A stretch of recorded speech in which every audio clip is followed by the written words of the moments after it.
ब्रह्मानंदं परमसुखदं केवलं ज्ञानमूर्ति द्वन्द्वातीतं गगनसदृशं तत्त्वमस्यादिलक्ष्यम् एकं नित्यविमलमचलं सर्वधी साक्षभूतं भावातीतं त्रिगुणरहितं सद्गुरुं तन्नमामि। महायोगपीठे तटे भीमरथ्या परमपुण्डरीकाय दातु मुनिन्द्रहि समागत्य तिष्ठन् तमानन्दकन्दो परब्रह्मलिङ्गं भजे पाण्डुरङ्गं लोकाभिरामं रणरङ्गधीरं राजीवनेत्रं रघुवंशनाथं कारुण्यरूपं करुणाकरं श्रीरामचन्द्रं शरणं प्रपद्ये। मनोजवं मारुततुल्यवेगं जितेन्द्रियं बुद्धिमतां वरिष्ठं वातात्मजं वानरयूथमुख्यं श्रीरामदूतं शरणं प्रपद्ये। बोले हनुमान जी महाराज की मंगल भवन मंगल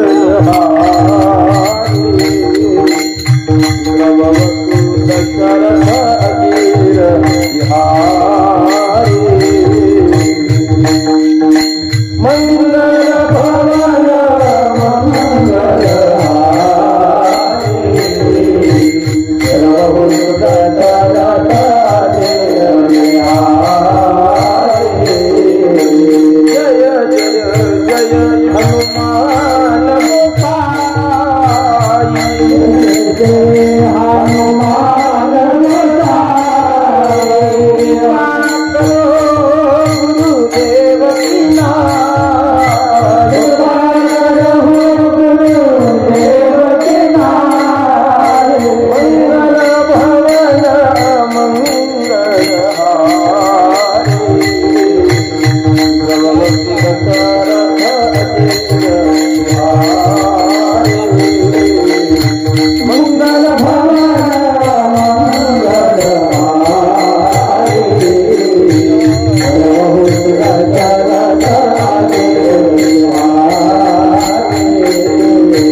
त्रिभुवन पावनी।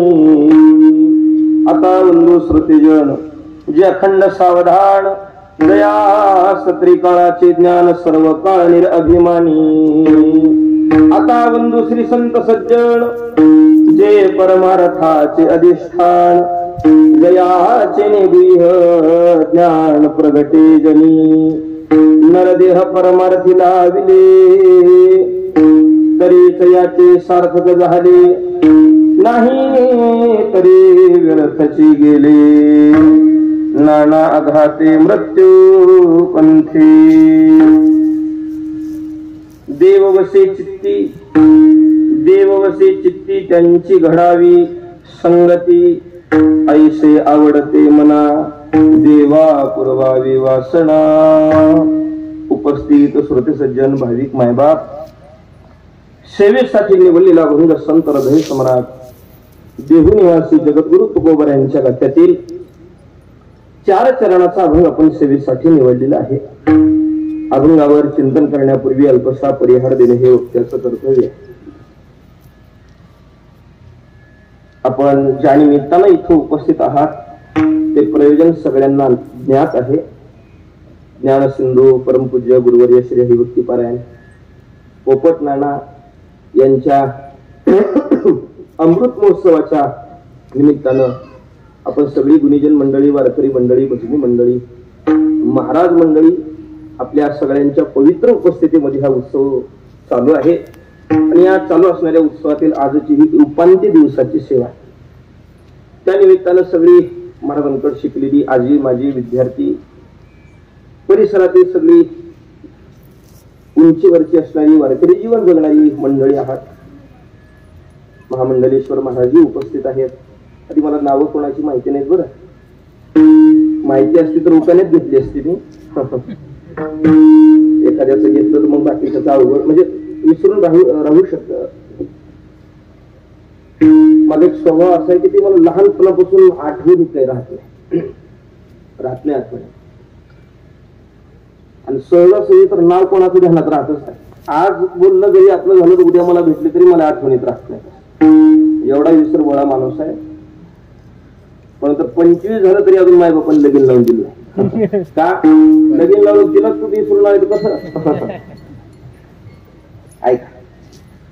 त्याच्यामुळं आपण सगळी नानांवर प्रेम करणारी मंडळी आपण केलेले हे नियोजन आपल्या सगळ्यांच्या आवडीच्या प्रेमाच्या आमंत्रणानं प्राप्त झालेली सेवा त्या निमित्तानं जगद्गुरु तुकोबर यांच्या अभंगाची सेवा अगदी काही संकल्पित वेळेत करायची आहे. हा उत्सव एका ऋषितुल्य जीवनाचा गौरव करणारा हा सोहळा आहे. तसं पाहायला गेलं तर आपल्या जीवनामध्ये अशी काही मंडळी येऊन जातात ज्यांनी आपल्या जीवनाला काही वळण दिलेलं असतं. कदाचित ती माणसं जर आपल्या जीवनात प्राप्त झाली नसती तर आपलं जीवन उद्ध्वस्त झाल्याशिवाय राहिलं नसतं. अशी अनेक उदाहरणं आपल्या डोळ्यासमोर पाहता येतील. एखादा प्लस पॉइंट माणसाच्या जीवनात असा येतो, एखादा व्यक्ती आपल्या जीवनात असा येतो त्याच्यानं आपल्या जीवनाचं सगळं काही वेगळं वळण बदलून टाकतं. अशा अनेक साधक मंडळीचं जीवन नानांच्या कृपा आशीर्वादाला अगदी ज्ञानोबा तुकोबर यांच्या विचारानं चालू लागलेलं आहे. या सगळ्या ज्यांनी नानांकडे शिक्षण घेतलं, नानांकडे राहिले, त्या सगळ्यांनी हा उत्सव साजरा केलेला आहे. आपल्या सगळ्यांच्या पवित्र उपस्थितीमध्ये हा उत्सव आहे. लक्षात घ्या, कदाचित नानांसारखं जीवन जर आपल्याला लाभलं नसतं, या परिसराला लाभलं नसतं, तरी आपल्याला भगवत चिंतन घडलं नसतं. ज्ञानोबा तुकोबरांची जी विचार आपल्याला आज प्राप्त आपण करून घेतलेली आहेत ती कदाचित मिळाली नसती.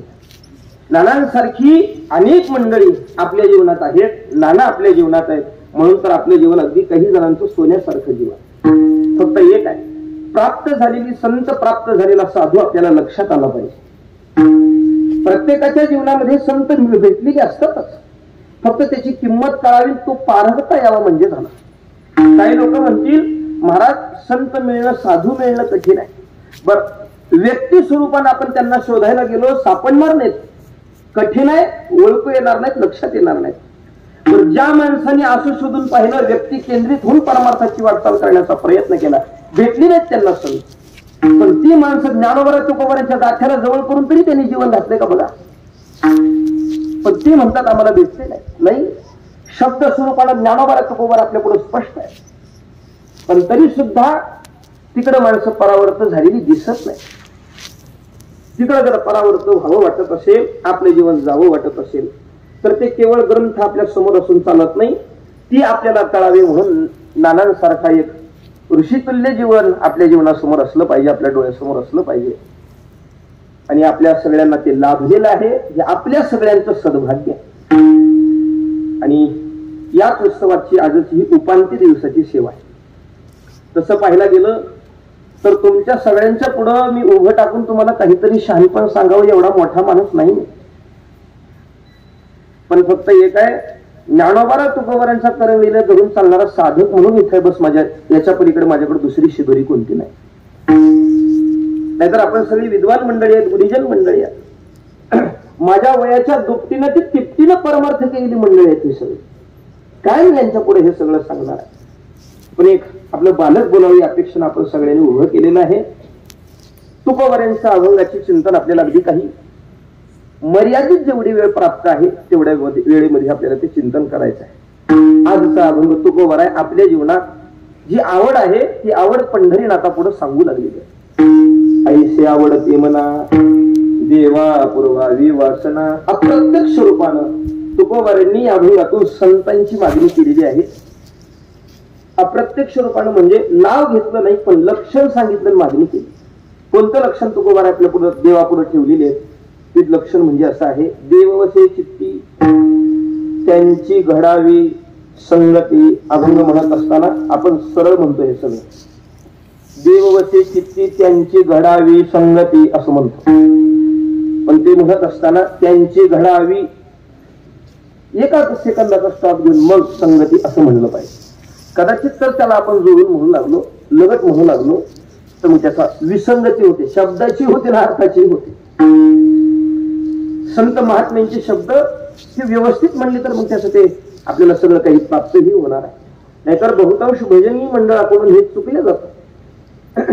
अनेक वारकरी मंडळी एक प्रमाण असं म्हणत असतात बघा, तुम्ही संत माय बाप कृपावंत म्हणतात का, पण असं लगत म्हणत नाहीत. मी आता म्हणल्यासारखं तुम्ही संत माय मग बाप कृपावंत असं थांबतात आणि मग पुढचं म्हणतात. इथं थांबलं पाहिजे आजच्या भागात, तिथं न थांबता सरळ म्हणलं पाहिजे. तसं तुकोबारांचा हा अभंग आहे. आपली आवड सांगतात, लक्षणानं संतांच्या संगतीची मागणी करतात. तसं पाहायला गेलं तर संत महात्म्यांचं जीवन या उंचीला गेलेलं आहे. संत महात्म्यांनी देवाला मागावं एवढ्या खालचं जीवन संतांचं नाही.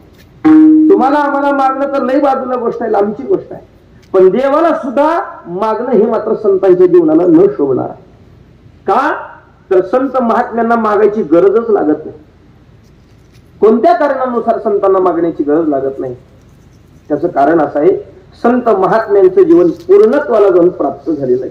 त्यांना इच्छा नाही, अपेक्षा नाही. श्रुती मातेचं वचन आहे, संत महात्म्यांचं जीवन म्हणजे काय? यम लब्ध्वा सिद्धो भवती अमृतो भवती तृप्तो भवती. तृप्त झालेलं जीवन, ते तृप्त झालेलं जीवन मागेलच कसं काय? किंवा ज्ञानोबा म्हणतात का नाही, जयाचे ठाई पांडवा अपेक्षे नाही धावा, सुखाशी चढावा जयाचे असणे.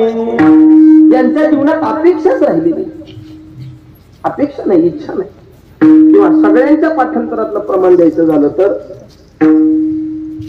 सगळ्यांच्या पाठांतरातलं प्रमाण कुंतली आधावा कृष्ण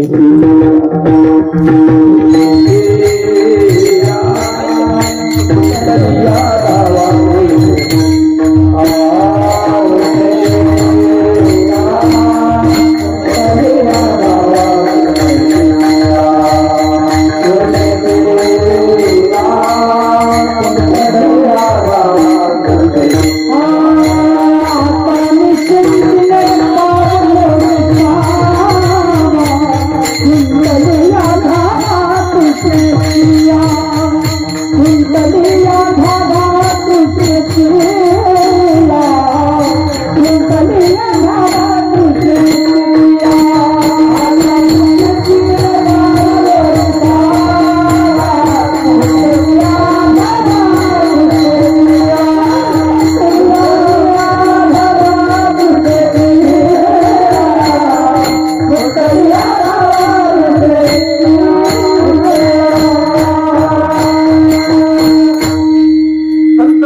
महात्म्यांचं जीवन सांगत असताना हे प्रमाण सगळ्या वारकऱ्यांच्या पाठांतरातलं.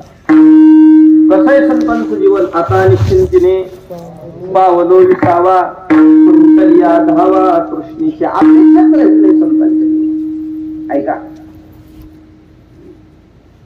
भागवतामधून भगवंताचं म्हणणं असं होतं, तुम्ही जे जे अपेक्षा कराल ते मी द्यायला तयार आहे. किंवा ज्ञानोबाला सांगतात का नाही, तुम्ही मनी जो जो धरिती भावो तया पुढा पुढा लागे देवो, आणि जिधली याचा निर्वाह होतो ही मीची गई. फक्त तुम्ही मनात आणा, तुम्ही जे मनात आणाल ते पूर्ण करायची जबाबदारी माझ्याकडे आहे. फक्त तुम्ही मनात आणा. पण संत महात्म्यांचं जीवन अपेक्षेच्या पलीकडे गेलेलं आहे. देवानं सांगितलं तुम्ही म्हणाल ते द्यायला तयार. देव देण्यासाठी कमी पडणारा नाही. तुझे औदार्य जाणून स्वतंत्र देता न महसी पात्रा पात्र कैवल्या यशे पवित्र वैरी. देव देण्यासाठी कमी पडत नाही. या उलट आपल्या स्तनाला विष लावून आलेली पुतना मारण्यासाठी देवाला आली. पण जो मोक्ष भगवंताला आपल्या स्वतःच्या जन्मदात्या माईला दिला तोच मोक्ष त्या पुतनेसाठी सनकाधिकाचे नियमानी सायुजू सौरसू दिधला पुतणी विषाचे निस्तन पाने मारू आली. तिला सुद्धा देण्यासाठी देव कमी पडला. देव देण्यासाठी कमी पडत नाही. शुकाचार्य महाराज सांगतात देव सगळं द्यायला तयार. सगळं काय काय जे जे देवानं म्हणावं संतांचं उत्तर ठरलेलं असायचं. नको न पारमेश्यम न महेंद्रदिश्यम न सार्वभौमम न रसाधिपत्यम न योग सिद्धीर पुनर्भव. काहीही म्हणलं की संतांनी नाहीच म्हणा. तुम्हाला जे अपेक्षित आहे ते मागा. नाथ महाराज या श्लोकावर विवेचन करत असताना नाथ भागवतातून महाराज वर्णन करतात. संतांनी देवानं जे जे सांगावं संतांनी नाही म्हणा. ही सगळी पदाची अपेक्षा देवानं दाखवली, लालसा दाखवली संतांना. पण संत म्हणजे नको.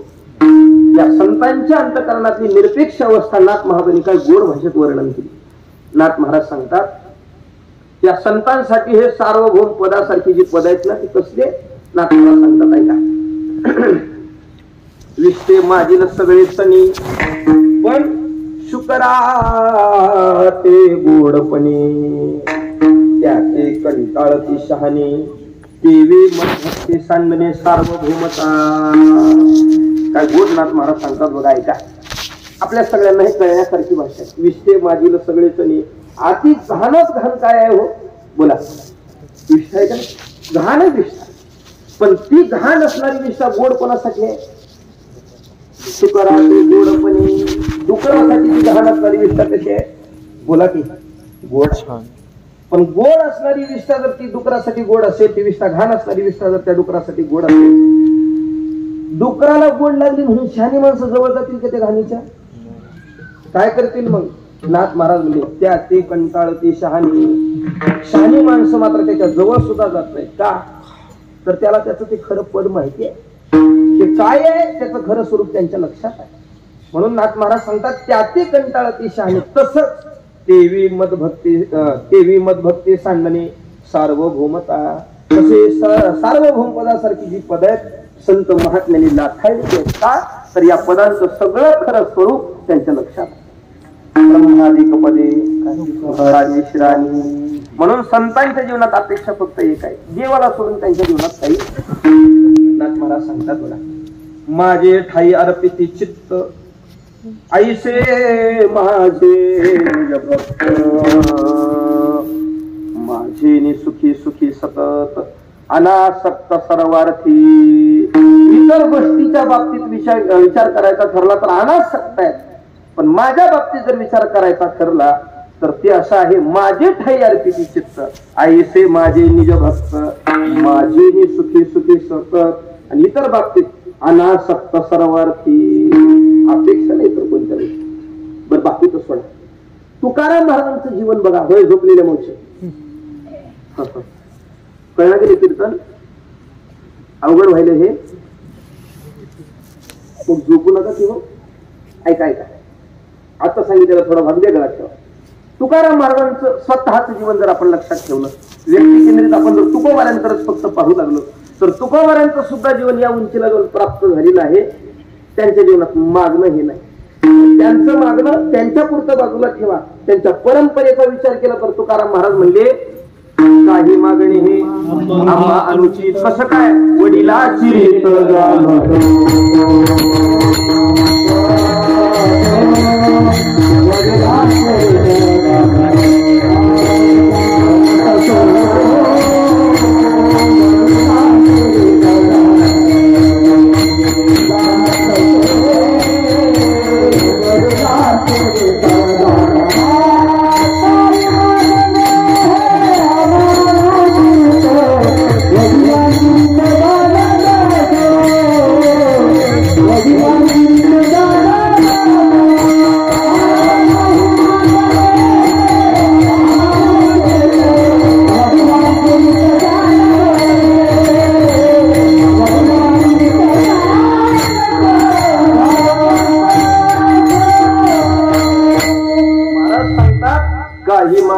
आम्हा अनुचित. कसं काय?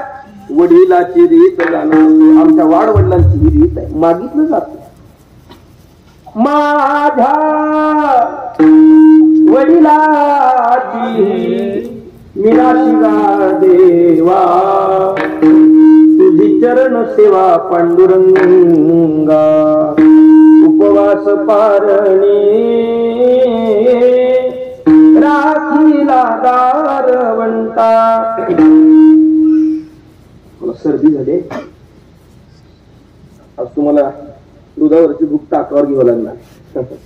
जड चाललंय ते, प्रवास बी नाही झालाय. मला अजून बी गाडीत बसून असं हल्ले वाटलं. पूर्ण दिवस प्रवास केलाय. तुकाराम महाराज सांगतात की आमच्या वाडवडिलांची रीत आहे. माझ्या वडिलाची मिराशिगा देवा तुझी चरण सेवा पांडुरंगा. तुझ्या चरण सेवे व्यतिरिक्त आमच्या परंपरेने काही केलेलं नाही. मी तर काय अपेक्षा करतो? भलेही तुझ्या इच्छेने किंवा आमच्या म्हणण्यानं मला जन्माला जरी घातलंच ना देवा, तुझ्या चरण सेवे व्यतिरिक्त अपेक्षा आहे आमच्या जीवनाची. तुझी चरण सेवा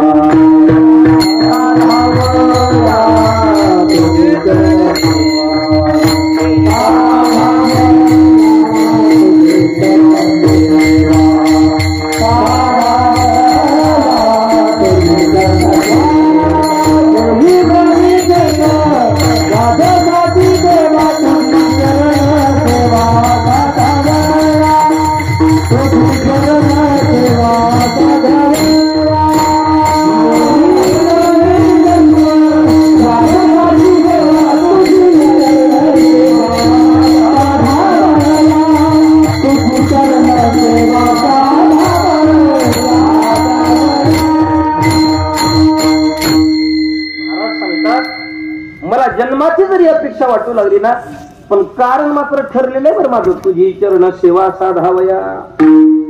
आम्हाला फक्त तुझ्या चरणाची सेवा अपेक्षित आहे. तुकाराम महाराजांना आधी सगळ्या संत मांडियाळींना नाही त्या अपेक्षा भगवंताकडून जरी दाखवण्यात आल्या, पण त्यांच्या जीवनात मात्र अपेक्षा नाही हे पाहता येईल. पण हेच तुकाराम महाराज ज्यांच्या जीवनात अपेक्षाच नाही, पूर्णत्वाला जाऊन प्राप्त झालेलं जीवन जर या संतांचं असेल, तर हे संत हे तुकाराम महाराज आजच्या अभंगातून मागू कसं काय लागले? शंकात लक्षात येऊ लागले ना. ज्यांच्या जीवनात मागणंच नाही, अपेक्षाच नाही, इच्छाच नाही, तेच तुकाराम महाराज. त्याच तुकाराम महाराजांचं वाङ्मय जर आपण दांडळून पाहिलं तर त्यांची मागणीची अभंग पाहायला मिळतील की. मग हे कसं काय? याचं उत्तर असं आहे, संतांना मागण्याची गरज नाही, पण तरी संतांनी मागितलेली अभंग याच्यासाठीचे ती त्यांच्या स्वतःसाठी नसून ते तुमच्या अंतर्गत. ऐका, संतांनी सगळ्या समाजावर सगळ्या जगावर दृष्टी टाकून पाहिलं आणि सगळ्या जगाकडे दृष्टी टाकून पाहिल्यानंतर महाराजांच्या निदर्शनास असं आलं, हे सगळं जग देवाच्या मंदिरात जात आहे आणि देवाच्या मंदिरात गेलेला माणूस रिकामा जात नाही, देवाच्या रिकामा पाया पडत नाही. देवाच्या पाया पडलं की काही ना काहीतरी माणूस बोलतो. बोलतो का नाही? बोलतो म्हणजे कमीत कमी काहीच मागणं जरी त्या माणसाच्या जीवनात नसलं, पण माणूस देवाचं दर्शन घेताना एवढं तरी म्हणतो, देवा सुखात ठेवा. बरोबर आहे का नाही? ठरलेलं आहे माणसाचं. म्हणजे देवाच्या मंदिरात गेल्यानंतर माणसं रिकामं दर्शन घेत नाहीत, पण त्याचं दर्शन घेत असताना काय मागावं याची अक्कल आपल्याला नाही. तिथं गेल्यावर नेमकं मागावं काय ह्याची अक्कल आपल्याला यावं, म्हणून संतांनी मागून दाखवलेलं आहे. विठ्ठल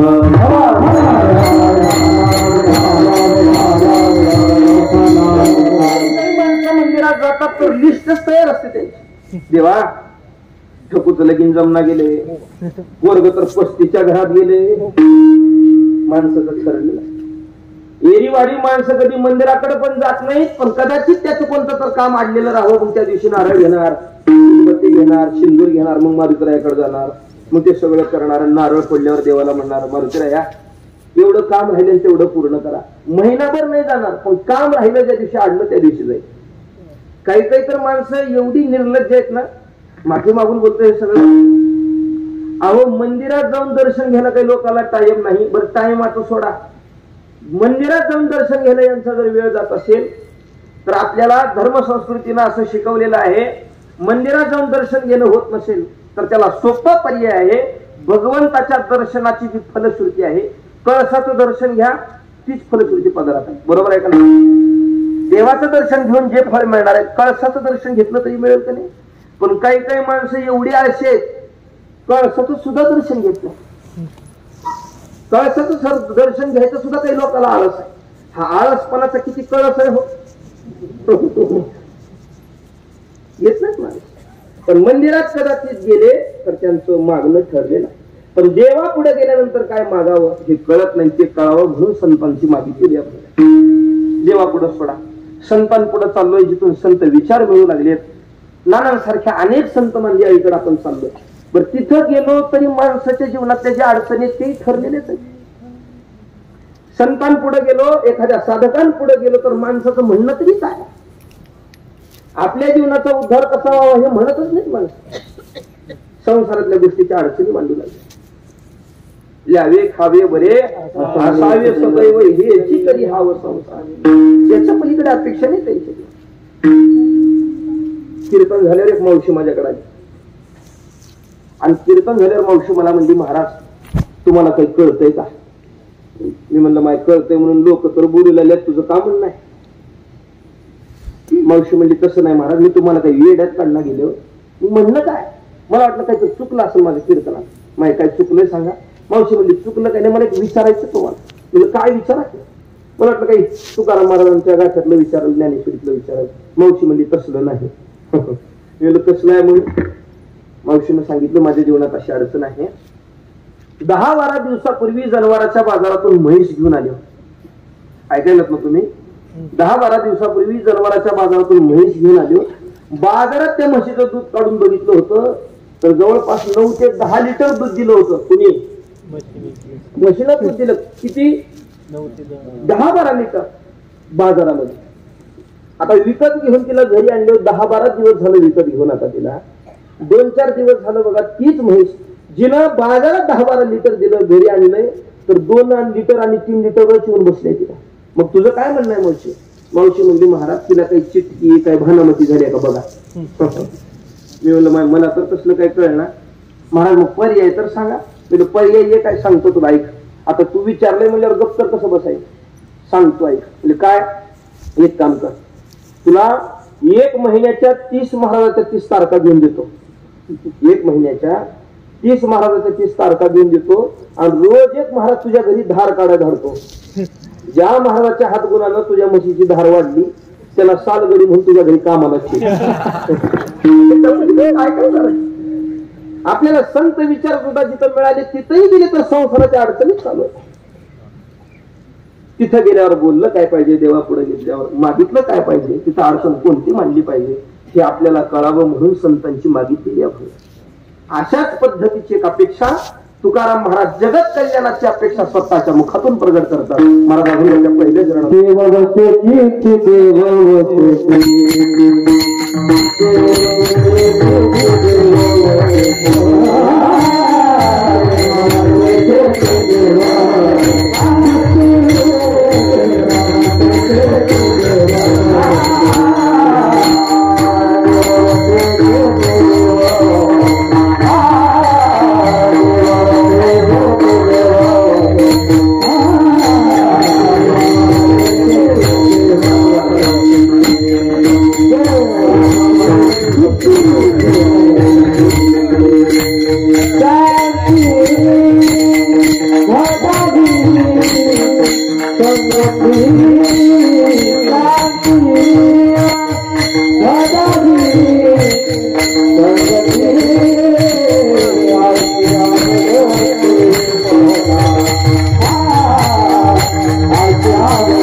स्वतःच्या मुखातून प्रगट झाली. महाराज सांगतात, लक्षणानं संतांच्या संगतीची मागणी करतात.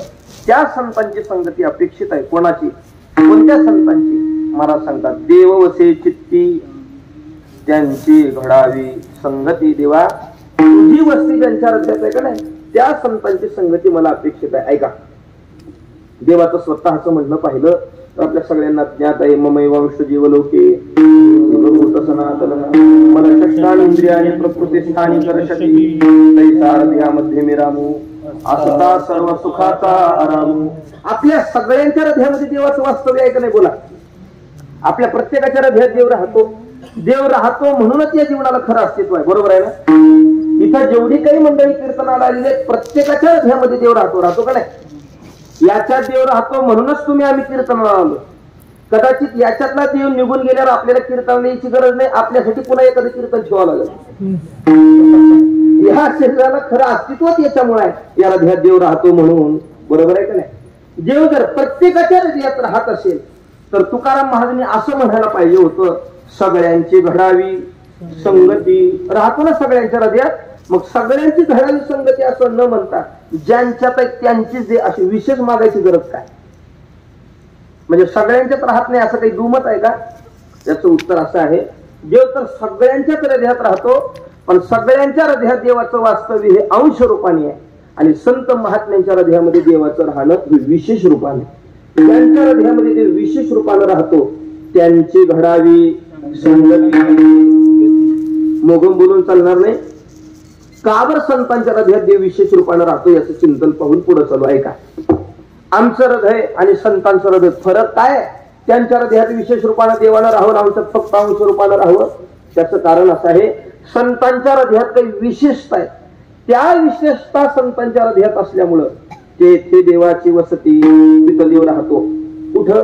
3 कारणानं तुकोबाराने आपल्या पुढे स्पष्ट केलं. या 3 अवस्था जिथं आहेत तिथं देव राहतो. दया, क्षमा, शांती, तेथे देवाची. जिथं दया आहे तेथे देवाची वसती, जिथं क्षमा आहे तेथे देवाची वसती आणि जिथं शांती आहे तेथे देवाची वसती. संतांकडे या 3ही अवस्था विशेष आहेत.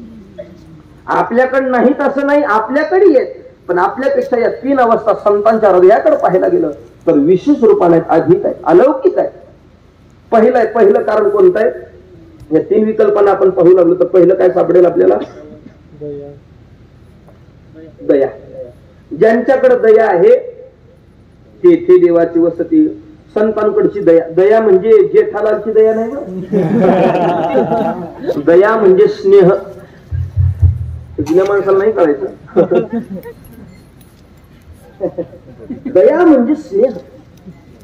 ज्यांच्याकडे स्नेह आहे, दया आहे, तेथे देवाची वसती. संतांकडची दया आमच्यापेक्षा अलौकिक आहे का? मोठी आहे का? विशेष आहे का? आहे. संतांकडची दया म्हणाल तर ज्ञानोबारांनी संतांची दया सांगितली. कशी आहे संतांची दया? पहा, आपल्याकडची दया वेगळी, संतांकडची वेगळी. आपली म्हणल्यावर कशी आहे हो? एखाद्या हिनाला दिनाला पाहिल्यानंतर आपल्याही अंतःकरणामध्ये दया निर्माण होते, पण संतांची दया मात्र हिनाला दिनाला पाहिल्यानंतर अंतःकरणामध्ये दया निर्माण होते. ते संतत्व नाही. पण पशु पक्ष्यांना सुद्धा पाहिल्यानंतर ज्यांच्या अंतःकरणामध्ये दया निर्माण होते ते खरं साधू. दया करणे दे पुतासी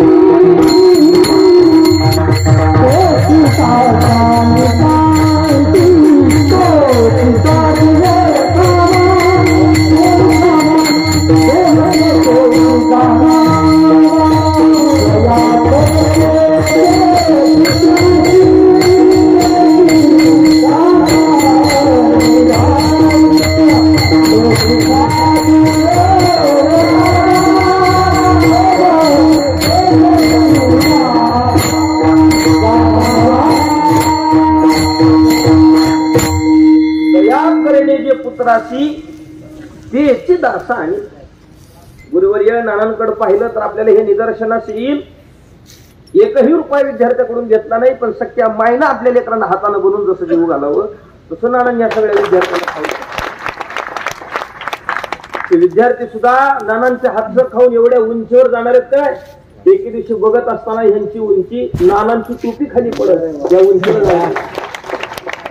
लहानांच्या हाताने मिळालेला प्रसादाचा उपकार आहे सगळ्या.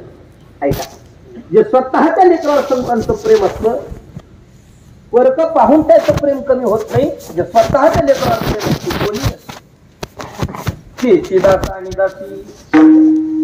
किंवा मी सांगत होतो, पशु पक्ष्यांना पाहिल्यानंतर सुद्धा ज्यांच्या अंतःकरणात दया निर्माण होते ते साधू.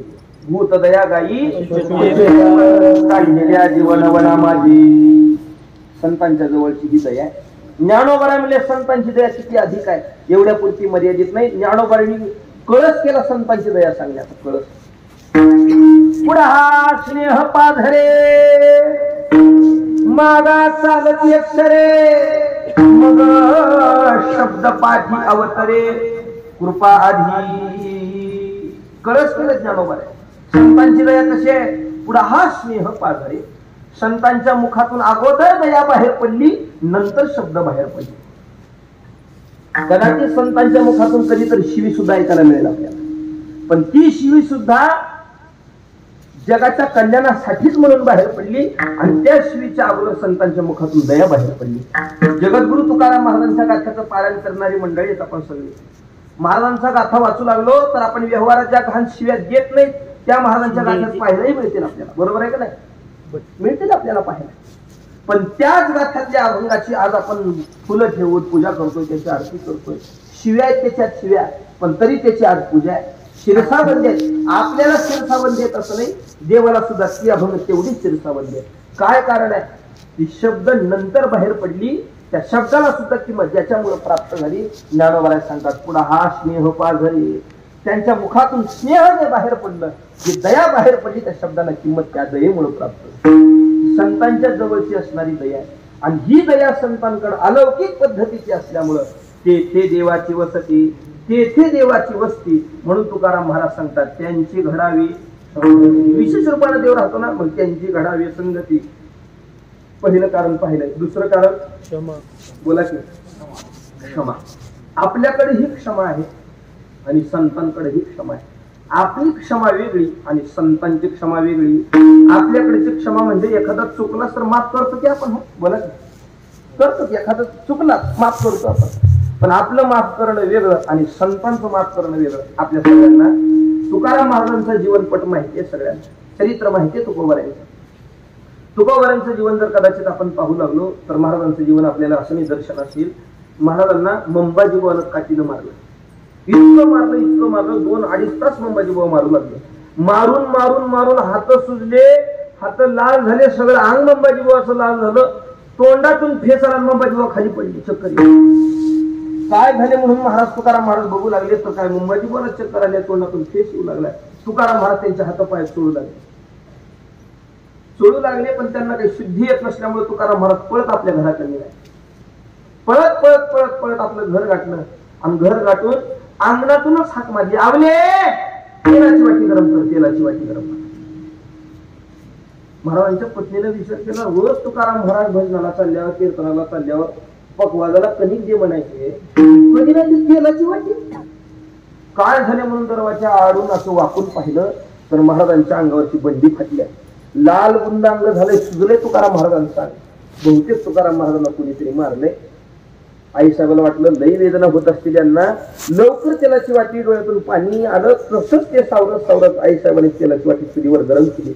कापसाचा बोळा त्या वाटेत टाकला आणि वाटी घेऊन पळत पळत तुकाराम महाराजांच्या जवळ आल्या आणि महाराजांना म्हणू लागल्यात, महाराज मी तुमचा अंग शेकून देतो, थांबा. कोण मारलं तुम्हाला? तुकाराम महाराज म्हणले, मला माझं अंग शेकायचं नाही. मग ज्यानं मला मारले ते अंग शेकायला जायचं. म्हणजे कसं काय? बघा कसं काय. महाराज म्हणले, बघा आपण शेतकरी मंडळी, रोज आपल्याला शेतात काम करायची सवय. पण ज्या मंबाजी बुवानं आजपर्यंत एखाद्या लेखणीशिवाय दुसरं काही हातात घेतलं नाही, एखाद्या लेखणीशिवाय त्या महात्म्याला अजून काही हातात घेऊन माहिती नाही, त्याने एक काठी घेऊन 2-2.5 तास मला मारले.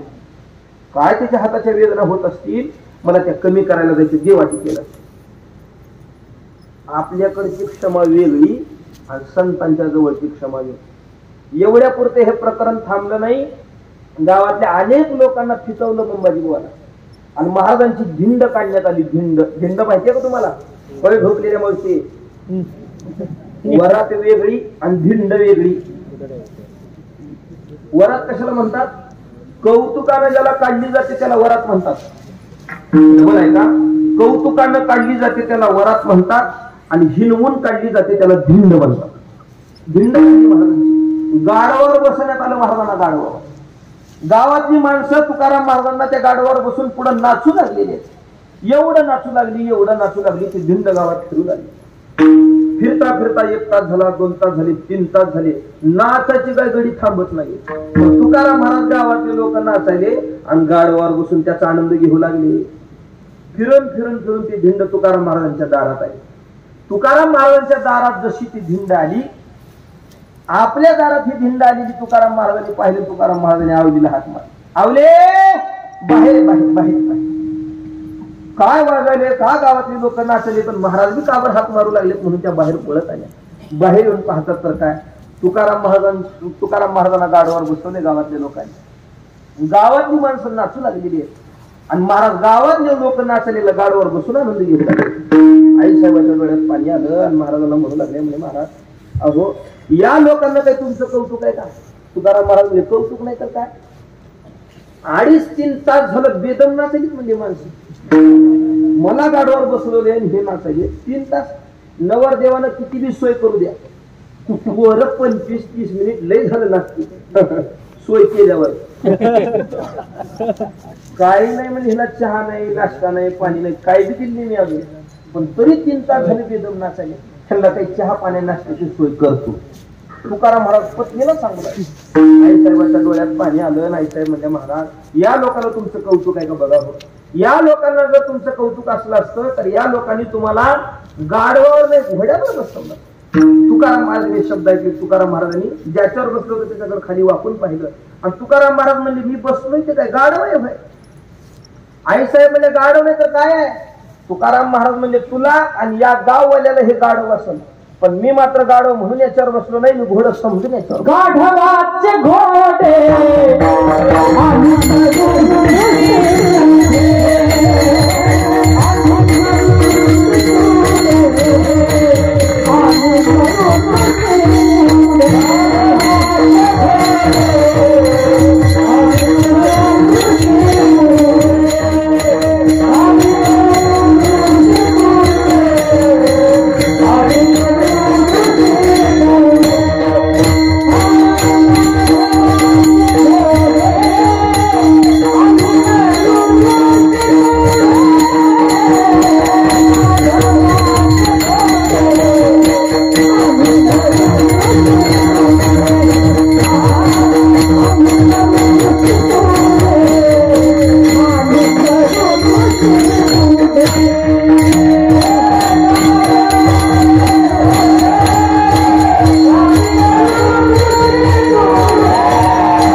तुकाराम महाराज म्हणले गाढवाचे घोडे आम्ही करून दृष्टी पुढे.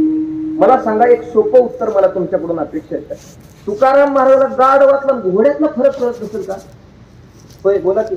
महाराजाला घोड गाढव कळत नसेल, पण तरी तुकाराम महाराजांच्या परमार्थाची उंची या उरी गेलेली आहे. महाराज म्हणजे गाढवाचे घोडे आम्ही करू दृष्टी पुढे. या लोकांनी मला गाढव म्हणून याच्यावर बसवलं असेल, पण मी मात्र गाढव समजून बसलो नाही, घोडं समजून बसलो. आपला परमार्थ आपल्या समजण्यावर आहे. आमच्या इकडचे एक महाराज आहेत, उंचीवरचं जीवन आहे, त्यांचं नाव सांगत नाही तुम्हाला, फक्त प्रसंग सांगतो. महाराजांना एक आजार झाला. खूप फिरणारा महात्मा, माझं भरपूर संस्थांचा लोड आणि हे सगळं काही असताना त्यांना आजार झाला. वय नाही पण आजार झाला. तो म्हणजे किडनी प्रॉब्लेम आहे. जन्मताच येतात किडनी त्यांना. आणि मग कार्यक्रम डॉक्टरांनी सांगितलं बंद करा. त्यांना त्रास काहीच होत नाही, पण ट्रीटमेंट मध्ये मात्र डॉक्टर सांगतात तुम्ही कार्यक्रम बंद करा. सगळं जीवन वयाच्या 3ऱ्या वर्षापासून कीर्तन करण्यात झालं. 3ऱ्या वर्षापासून 26-27 वर्ष झालं महाराज कार्यक्रम करतात. रोज 3 ते 4 कीर्तन महाराजांच्या परंपरेची चालत आली. डॉक्टरांनी सांगितलं आत्ताच्या आत्ता कीर्तन बंद करा. काही कालांतरानं समाजाने थोडं ते लक्षात घेऊन ती कार्यक्रम बंद करत ठरवले समाजानं.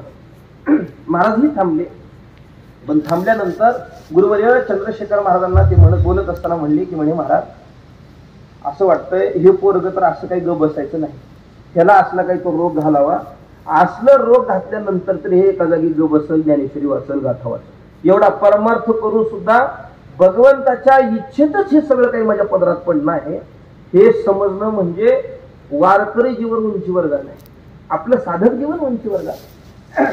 जी अवस्था आपल्या पदरात पडली, जी परिस्थिती आपल्या पदरात पडली, ही देवाच्या इच्छेनंच आपल्या पदरात पडली, हे जीवन जगणं म्हणजे आपला खरा परमार्थ उंचीवर जाणं.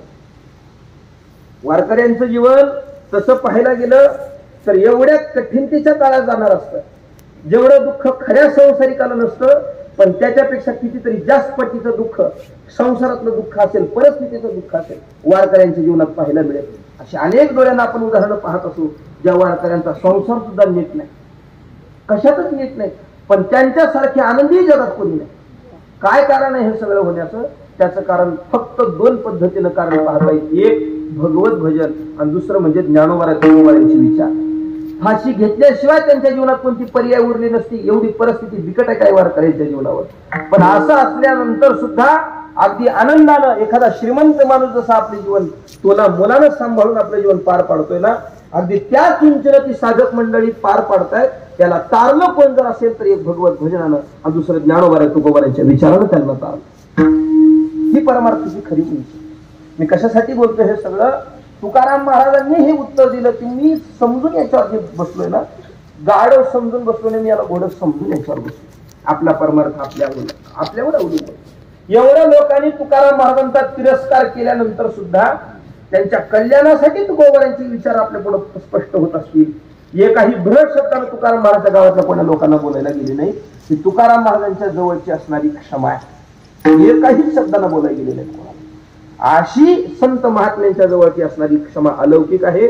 आणि जिथं क्षमा आहे तेथे देवाची वसती, आणि तेथे देवाची वस्ती ना तुकाराम महाराज म्हणजे त्यांचे घडावे संगती. दोन पद्धतीनं पाहिले. तिसरं कारण शांती. संत महात्म्यांच्या जवळ जी शांती आहे तेथे देवाची वस्ती. आपल्याकडची शांती वेगळी आणि संतांच्या जवळची शांती वेगळी. ऐका, आपली शांती म्हणजे कशी आहे माहितीये का? मांजराला उंदीर दिसत नाही तवर मांजर गप आहे. एका गावात एक मांजर होतं बघा. मांजर एवढं हुशार मांजर होतं. गावात पोती चालायची. पूर्वी पोत्या चालायच्या ना. पोती चालायची. मांजराच्या डोक्यावर दिवा द्यायचा. त्या दिव्याला वात लावायची, तो उजेड करायचा आणि त्या उजेडात गावातल्या दोन माणसांनी पोती वाचायची. मांजराच्या डोक्यावर दिवा आणि त्या डोक्यावरच्या दिव्याच्या उजेडात गावातल्या लोकांनी ती पोती वाचायची. मांजर अगदी शांत पोती होईपर्यंत बसायचं. म्हणता म्हणता ही बातमी गावात चांगली पसरली. जे पोतीला दोघं चौघं राहायचे आता मंदिर गच्च भरू लागलं. पोती ऐकाय नाही, मांजर बघाय. ही गोष्ट गावापुरती मर्यादित राहिली नाही. म्हणता म्हणता ही गोष्ट परिसरात पसरली. परिसरातली माणसं पोतीच्या वेळेमध्ये टेम्पोच्या टेम्पो घेऊन पोती ऐका. सगळी माणसं बसायची, म्हणायची काय हुशार मांजर आहे. जे माणसाला कळलं नाही ते मांजराला कळा. अशी गर्दी गावामध्ये कच्च ते गाव भरू लागलं. एवढं गाव भरू लागलं काय त्याचं त्या मांजराचं प्रस्त वाढलं. अशी दुकानं लागली नारळाची, फोटोची. त्याचे फोटो विकायला होत दुकानं. लोकांनी आरती चालू केल्या मांजराच्या गावाकडे. एवढं वाढलं. गावातलं माणूस मला एवढी दिवस भजन केली, किलोवरच्या काळात छटाकावर आणल्या, कुणी जेवायला घरी नेलं नाही आणि ह्याचं बिनकामातच वाढले म्हणलं नाही. ह्याचं काय ते बसताना मी बसतो. गावातला गडी, भजनी गडी, एक उंदीर खिशात घातलं, बारकं पिल्लू आणि पोतीला गडी गेला. असं गच्च गाव भरलं पोती ऐकायला शांत. सगळी परिसरातली आलेली माणसं म्हणाले काय काय मांजर आहे बघ. जे माणसाला कळलं त्याच्या मांजराला कळलं. अशी सगळ्या लोकांची चर्चा पोती रंगात आलेली. सगळी लोक शांत बसून ती ऐकू लागलेली. ह्या माणसाला खिशातला ती उंदीर काढला आणि मांजराच्या पुढं सोडला. मांजर जो बसला असेल भाई, पोती एकीकड, त्या वात एकीकड, त्या दिव्यातलं तेल एकीकड, दिवा एकीकड, मांजर तिसरीकड. आपल्या जवळची शांती मर्यादित आहे. त्याला जर एकही डाग लावायचा प्रयत्न करू लागलो तर आपल्याला ती शांती आपल्या पुढे